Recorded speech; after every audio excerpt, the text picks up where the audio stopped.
हाजी आरिफ साहब जो दासना के सेक्रेटरी हैं, मोहतरम जनाब शमीम अहमद तुर्क साहब advocate general secretary MIM Uttar Pradesh, Mahtab Chauhan साहब जो मगरबी यूपी के सदर हैं MIM पार्टी के,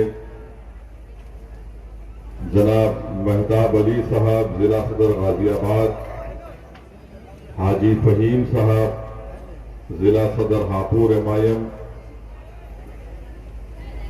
मुजफ्फर सेक्रेटरी यूपी, रियाजुद्दीन सैफी साहब सेक्रेटरी मगरबी यूपी, मोहम्मद शाहिद सैफी साहब सेक्रेटरी मगरबी यूपी, और मेरे छोटे भाई जनाब पंडित मोहन गामा साहब जो महानगर सदर गाजियाबाद हैं, जनाब आसिफ वकार साहब जो MIM पार्टी के नेशनल स्पोक्स पर्सन हैं, शोएब राव साहब, वारिस सिद्दीकी साहब, मोहम्मद फैसल साहब, मोहम्मद इमरान कासमी जिला सदर मुजफ्फरनगर, दिलशाद कुरैशी साहब का साथ हो रहा है।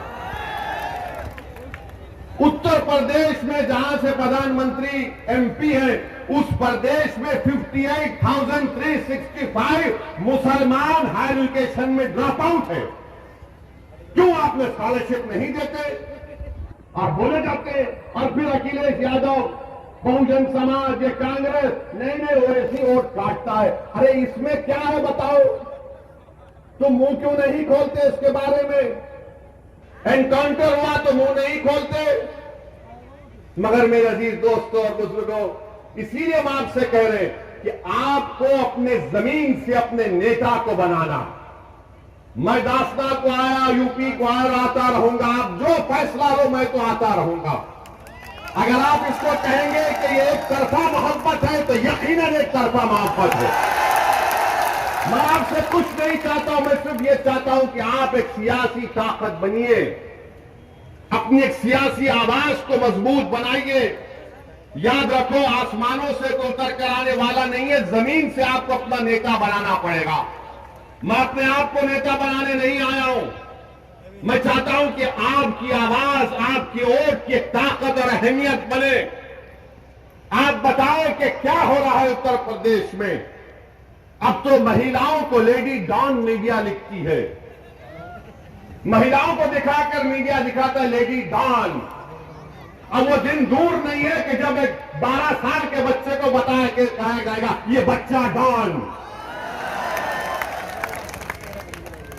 महिला डॉन, बच्चा डॉन। अब वो दिन भी दूर नहीं है कि अगर किसी का बच्चा अपनी मां के कोख से पैदा हुआ तो ये रोता हुआ बच्चा बड़ा होकर डॉन बनेगा।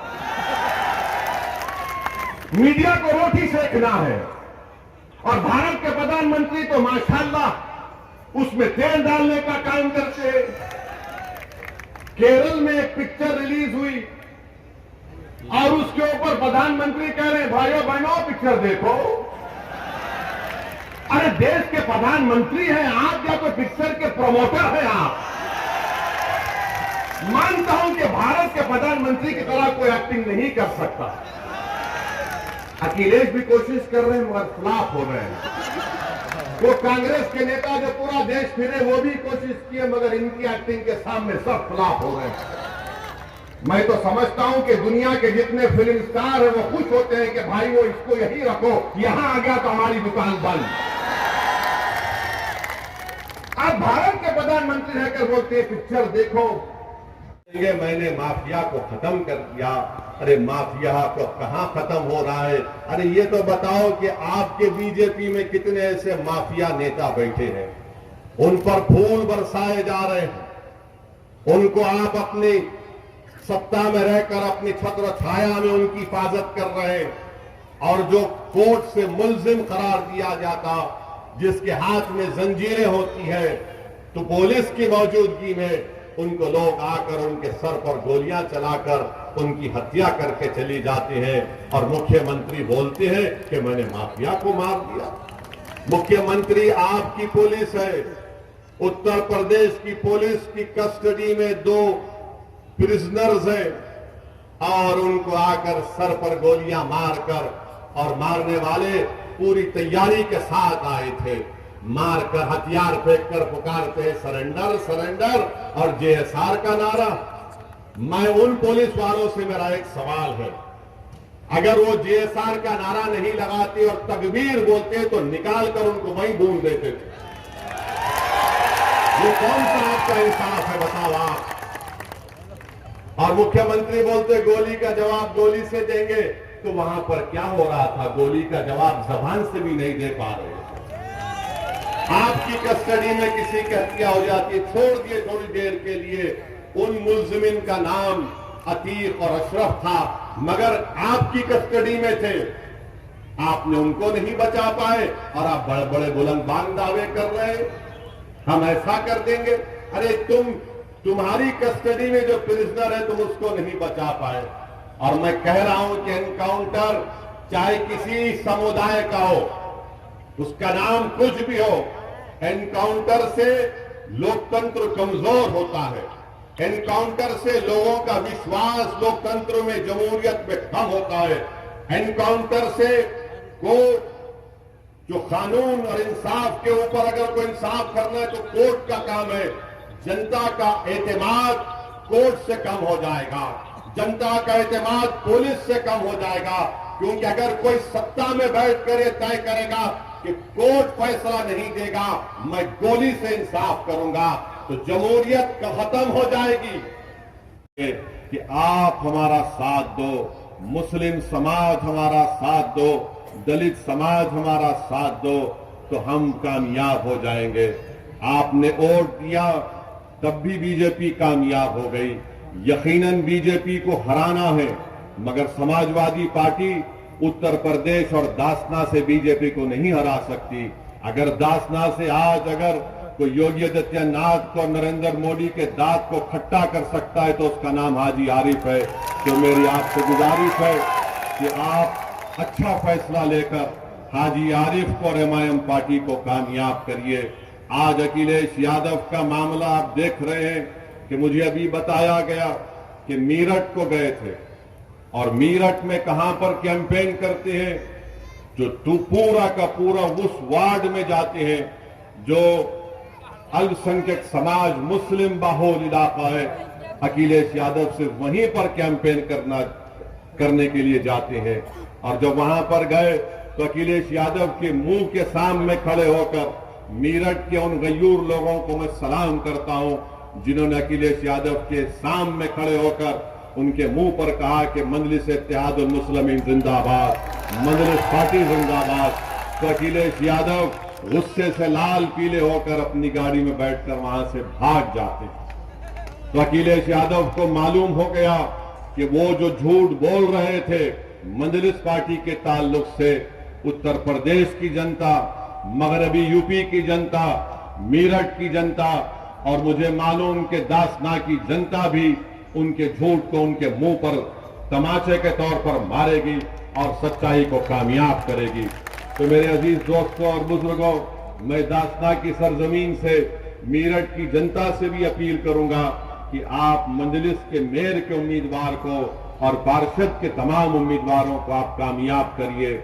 मैं मीरठ की आवाम को बता रहा हूं कि आप हरगिज इस बात का ताज्जुब मत करिए कि अगर आप अपने के कोर्ट का सही इस्तेमाल करेंगे तो मीरठ से मजलिस का मेयर बनेगा और हम एक तारीख को रकम करेंगे। वहां पर समाजवादी पार्टी हो, बीएसपी हो, इनमें अब दमखम नहीं रहा बीजेपी से मुकाबला करने के लिए। आज अखिलेश यादव 2024 के लोकसभा के चुनाव के लिए कभी हमारे तेलंगाना के मुख्यमंत्री के साथ बगल में बैठ जाते हैं। आप चाहे वो किसी समुदाय का हो, जो ऊंचे पद पर बैठता है उसकी जबान से इस तरह के अल्फाज निकलना, और ऊपर से उत्तर प्रदेश के मुख्यमंत्री और उनके अतराफ के दोस्त और खास तौर से उनके जो समुदाय है वो कहता है कि 2029 में बाबा दिल्ली जा रहे हैं। तो भाई ख्वाब देखने में कोई बुराई नहीं है, आप ख्वाब देखिए, मगर अगर आप ये देख रहे हैं कि दिल्ली जाऊंगा तो फिर इस तरह के अल्फाज अगर आप इस्तेमाल करेंगे तो जिंदगी भर वो वीडियो लोग दिखाते रहेंगे कि वो शख्स है जिसने विधानसभा में खड़े होकर इस तरह की वाहियात बात की थी। तो मेरे अजीज दोस्तों और बुजुर्गों, जो बड़ा बड़ा नरेंद्र मोदी आजकल बोलते हैं पसमानदा मुसलमान, पसमानदा मुसलमान, हम भारत के प्रधानमंत्री से और उत्तर प्रदेश रहबर के तौर पर एक मदद करने वाले के तौर पर आप देखेंगे।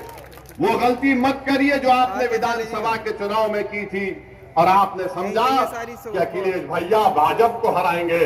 अखिलेश भैया नहीं कर सकते, वो बेचारे गम के पैंडल साइकिल पर मार रहे हैं, गम के पैंडल साइकिल पर मार रहे हैं।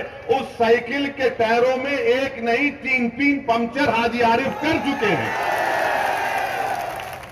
तो आपसे अपील है कि पतंग के निशान पर बटन दबाइए। और अल्हम्दुलिल्लाह अभी हाजी आरिफ साहब ने जिक्र किया कि उन्होंने कई डेवलपमेंट के, तरक्की के, विकास के काम करवाए। आप ये देखते हैं कि उन्होंने जिस तरीके से मेरी माँ और बहनें रात को हमारे भाई से लड़ती हैं और मुझे फोन करती है रात के 12 बजे कि हाजी आरिफ हराम का चुदा शराब पीकर मेरे से लड़ रहा है, मेरे घर आ जाओ। तो रात के 12 बजे तुम्हारे घर जाने का काम करता हूं। क्या कोई चेयरमैन अब से पहले आपके घर गया, आपके साथ बैठकर खाना खाया? इसी तरह से आपके साथ साने बसाने रहूंगा। किसी को 1 रुपया देने की जरूरत नहीं है, मात्र एक फोन करना, इंशाल्लाह आपका भाई आपके पास मिलेगा। एक हाथी वाले हैं बहन कुमारी मायावती, 4 बार सत्ता में रहने के बाद आपको कुछ नहीं दिया, आपको कुछ नहीं दिया, आपको कट्टरपंथी बताती हैं, तो आपको उसका भी ख्याल करना है। एक स्कूटर है, मुझे लगता है स्कूटर तो शायद अब नया नहीं आ रहा, आ रहा क्या? नहीं आ रहा, नहीं आ रहा ना, तो उसका तो जिक्र करना ही बेकार है। अच्छा, कुछ बदमाश किस्म के लोग हैं, वो चाहते हैं कि हम डराकर और धमकाकर वोट ले लें। किसी को डरने की जरूरत नहीं है, आपका भाई आपके साथ है। एक कोई केतली वाले बकवाद कर रहे थे, तो उसकी चाय कब तक खत्म हो जाएगी केतली में से, मैं आपसे पूछना चाहता हूं। 10 तारीख तक खत्म हो जाएगी ना?